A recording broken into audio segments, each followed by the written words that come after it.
नमस्कार, मैं डॉक्टर सुजीत कौर, हर्ष विद्या मंदिर PG college Raisi, assistant professor sociology. आज हम बात करने वाले हैं। आज का हमारा जो विषय है वो है परिस्थिति और भूमिका। परिस्थिति जिसे हम पद भी कहते हैं, यानी कि स्टेटस एंड रोल। किसी भी समाज में व्यक्तियों को मिलने वाले अधिकार और कर्तव्य एक जैसे कभी भी नहीं होते। समाज में कुछ व्यक्ति तो बहुत उच्च पदों पर आसीन होते हैं, तो कुछ व्यक्ति उनकी तुलना में उनकी स्थिति काफ़ी नीची रहती है। विभिन्न क्षेत्रों की बात की जाए तो वहाँ पर सभी की परिस्थिति जो है वो अलग अलग आपको देखने को मिलती है। जैसे हम बात करें कि कोई व्यक्ति अपने परिवार का मुखिया है और दूसरी ओर वो किसी कार्यालय में किसी दूसरे व्यक्ति के अधीन होकर कार्य कर सकता है, या वो कहीं किसी का कर्मचारी भी हो सकता है। तो यहाँ सभी जगह कोई राजनीतिक कार्यकर्ता भी हो सकता है या सामान्य कार्यकर्ता भी हो सकता है। तो सभी की परिस्थिति जो है वो अलग अलग होती है। तो हम कह सकते हैं कि सामाजिक व्यवस्था में व्यक्ति को विभिन्न नियमों और मूल्यों के द्वारा जो पद प्राप्त होता है, समाजशास्त्रीय भाषा में उसी को व्यक्ति की परिस्थिति कहा जाता है। और जो उसको पद मिलता है और उस पद के अनुरूप वो जिस भूमिका का निर्वाह करता है, यानी कि उन कार्यों को पूरा करता है, उसे हम उसकी भूमिका कहते हैं। अर्थात प्रत्येक व्यक्ति से ये आशा की जाती है कि जो समाज द्वारा उसे पद प्रदान किया गया है उसी के अनुरूप वो अपनी भूमिका का निर्वहन करेगा। अब बात करते हैं हम यहाँ पर सामाजिक परिस्थिति के प्रकार की, या उनके जो पद हैं उसके प्रकार की, कि वो कितने प्रकार के होते हैं। तो यहाँ पर सामाजिक परिस्थिति को दो भागों में बांटा गया है, प्रदत्त परिस्थिति और अर्जित परिस्थिति, जिसे हम अस्क्राइब्ड या अचीव्ड भी बोल सकते हैं।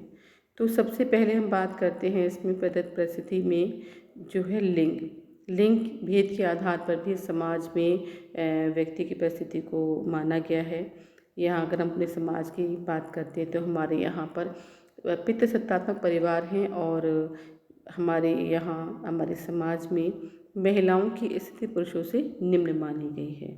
तो इसका मतलब है कि लिंग भेद के आधार पर जो है वो यहाँ डिवाइड है कि यहाँ महिलाओं की परिस्थिति निम्न और पुरुषों की उच्च मानी गई है। जहाँ पर मातृसत्तात्मक परिवार है वहाँ पर महिलाओं की परिस्थिति उच्च है और पुरुषों की स्थिति निम्न है। तो लिंग भेद के आधार पर भी समाज में आपको जो आपका पद है वो अलग बन जाता है। जहाँ पर पितृसत्तात्मक परिवार हैं तो वहाँ पर पुरुष का जो है पद है वो बड़ा माना गया है और इस महिला से उच्च माना गया है। वहीं जहाँ पे मातृसत्तात्मक परिवार हैं तो वहाँ महिलाओं की परिस्थिति जो है पुरुषों से उच्च मानी गई है। नेक्स्ट बात हम करते हैं आयु की। तो जो एज है वो भी यहाँ आपके समाज में आपको पद देने के लिए बहुत महत्वपूर्ण भूमिका निभाती है। यदि आपकी उम्र अधिक है तो आप सम्मान के पात्र हो जाते हैं। देखा होगा आपने कि छोटे बच्चे होते हैं तो उनको इतना वो सम्मान नहीं दिया जाता, बड़ों को अधिक सम्मान दिया जाता है। तो यहाँ पे वही है कि बच्चे की तुलना में किशोर को, किशोर की तुलना में युवा को, युवा की तुलना में वृद्ध को, इसी तरीके से अलग अलग सम्मान की दृष्टि से उनको जो मिलता है वो आपकी आयु भी निर्धारित करती है। नेक्स्ट हम बात करते हैं इसमें नातेदारी की। तो नातेदारी भी आपके समाज में परिस्थिति को बनाए रखने के लिए एक महत्वपूर्ण प्रकार है। तो यहाँ पर जो नातेदारी में आपने देखा होगा कि आपके परिवार में जो बुआ है या जो दामाद हैं उनका जो परिस्थिति होती है वो उच्च होती है, जबकि जो आपकी मामा है या मतलब मातृ पक्ष से लोग हैं उनकी परिस्थिति बहुत अच्छी नहीं होती है। तो यहाँ पर चाहे वो दादा दादी हैं, चाचा चाची हैं, नाना नानी हैं, तो यहाँ पर सबके लिए वो अलग अलग जो हैं परिस्थितियाँ मिल जाती हैं और उस हिसाब से उसमें उच्चता और निम्नता का क्रम यानी कि हायरार्की जो है वो आपको देखने को मिलती है। नेक्स्ट हम बात करते हैं जाति भेद की। तो जाति भी हमारे समाज में हमारी परिस्थिति को बनाने का महत्वपूर्ण आधार माना गया है कि जातिगत आधार पर, जाति भेद के आधार पर, जैसे पुराने हम बात करते हैं तो मनुस्मृति के हिसाब से ब्राह्मण को समाज में उच्च स्थान और उसके बाद का स्थान जो है क्षत्रिय को, फिर वैश्य को और शूद्र को दिया गया। तो जातिगत स्थानों में ब्राह्मणों की स्थिति सबसे श्रेष्ठ मानी गई है और शूद्रों की सबसे निम्न मानी गई है। तो यहाँ पर उनको एक उच्च पद और उनको निम्न पद प्राप्त हो जाता है। जन्म की वैधता, अगर जन्म की बात करें तो यहाँ पर जो परिस्थिति है वो वैधता के आधार पर भी आपके समाज में परिस्थिति को बनाती है।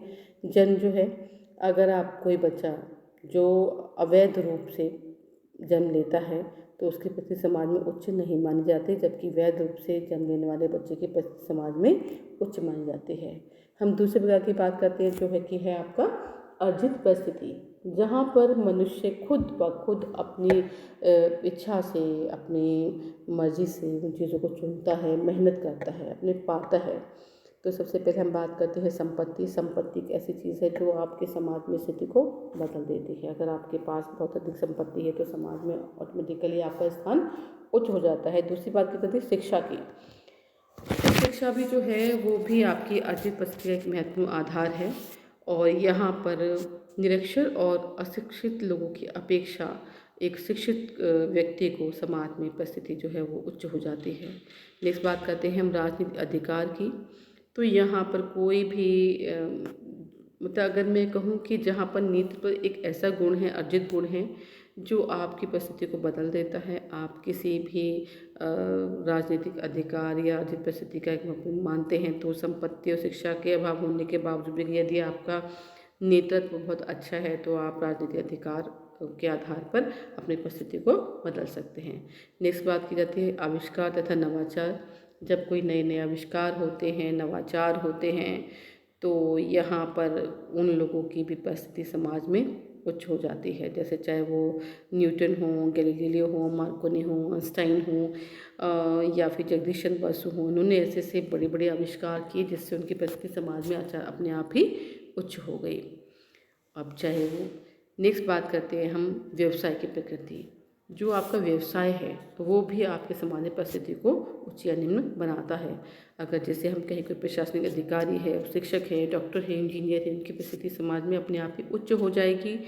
अब चाहे भले ही कोई पनवाड़ी हो या चमड़े का काम करने वाला हो या फिर शराब का व्यवसाय करने वाला व्यक्ति हो, उनकी स्थिति समाज में अपने आप ही निम्न हो जाएगी। तो व्यवसाय भी आपकी परिस्थिति के को जोड़ता है। नेक्स्ट है सामाजिक मूल्यों का पालन, कि जो व्यक्ति सामाजिक मूल्यों का पालन करते हैं, जो नियम हैं उनके अनुरूप चलते हैं, उन व्यक्तियों को भी समाज में उच्च स्थान मिलता है, उनकी परिस्थिति भी उच्च हो जाती है। अब बात करते हैं भूमिका की। तो भूमिका का तात्पर्य उन सभी कार्यों से है जिनको विभिन्न परिस्थितियों के बीच व्यक्ति से पूरा करने की आशा की जाती है। कि हर जो आपको समाज में पद मिला है उसको उसके आधार पर आपको अपने कर्तव्य को निर्वहन करना है, अपने कार्यों को पूरा करना है। तो ये है आपकी भूमिका। तो नेक्स्ट हम इस बात को यहीं ख़त्म करते हैं, अपना विषय यहीं विराम देते हैं, आगे नेक्स्ट टॉपिक मिलेंगे।